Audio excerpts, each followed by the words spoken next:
ದೂರದರ್ಶನ ಚಂದನ ಹಮ್ಮಿಕೊಂಡಿರುವಂತಹ ವಿನೂತನ ಕಾರ್ಯಕ್ರಮ ರೈತರತ್ನ. ಇದರಲ್ಲಿ ಒಬ್ಬ ಮಹಿಳೆ ರತ್ನತ್ತರ ಇಲ್ಲಿ ಇವತ್ತು ಕಂಗೊಳಿಸ್ತಾ ಇರೋದು ನೋಡಿ ತುಂಬ ಖುಷಿ ಆಗ್ತಾ ಇದೆ.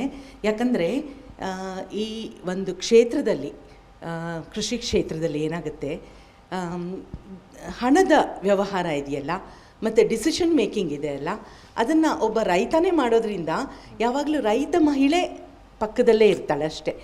ನನ್ನ ಜೊತೆ ಇದ್ದಾಳೆ ಅಂತ ಹೇಳಲ್ಲ, ನನ್ನ ಬೆನ್ನ ಹಿಂದೆ ಇದ್ದಾಳೆ ಅಂತನೋ ಎಲ್ಲೋ ಹೊಲದಲ್ಲಿ ಇದ್ದಾಳೆ ಅಂತನೋ ಆ ಥರ ಪಿಕ್ಚರ್ ಮಾಡುವಂಥ, ಡಿಪಿಕ್ಟ್ ಮಾಡುವಂತಹ ಮಹಿಳಾ ಒಂದು ಕಾಣಿಕೆ ಇದೆ ಅಲ್ಲ, ಅದನ್ನು ಯಾವಾಗಲೂ ಸೈಡ್ಲೈನ್ ಮಾಡುವಂತಹ ಒಂದು ಗ್ರಾಮರಲ್ಲಿ ನಾವು ಕೆಲಸ ಮಾಡುವಾಗ ಈ ಥರ ಈ ಒಂದು ಕಾರ್ಯಕ್ರಮದಲ್ಲಿ ಒಬ್ಬ ಮಹಿಳೆ ಇಲ್ಲಿ ಬಂದು ನಾನು ಡ್ರೋನ್ ಹಾರಿಸಿದ್ದೇನೆ, ಹೇಗೆ ನಾಸಾನಲ್ಲಿ ನಮ್ಮ ಹೆಣ್ಮಕ್ಳು ಹೋಗಿ ಬಂದರು, ಆ ರೀತಿ ಒಬ್ಬ ಸಾಧಕಿ ಇಲ್ಲಿ ಕೂತಿರೋದು ನಮ್ಮೆಲ್ಲರ ಹೆಮ್ಮೆಯನ್ನು ಹೆಚ್ಚು ಮಾಡುವಂಥ ವಿಷಯ. ಈ ಥರದ ಮಹಿಳಾ ರತ್ನಗಳು ಈ ಕಾರ್ಯಕ್ರಮದಲ್ಲಿ ಇನ್ನಷ್ಟು ಹೆಚ್ಚಾಗಿ ಮೂಡಿ ಬರಲಿ.